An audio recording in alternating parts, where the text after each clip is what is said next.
Alam mo ba, na may mga dagat sa mundo na nagliliwanag sa dilim? Sa isla ng Puerto Rico, matatagpuan ang ilan sa mga pinakamahiwagang anyo ng kalikasan, ang mga tinatawag na bioluminescent bay.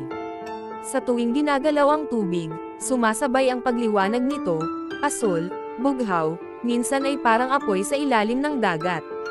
Ang sikreto, maliliit na nilalang na tinatawag na dinoflagellates, mga microscopic plankton na naglalabas ng liwanag bilang depensa sa kanilang sarili.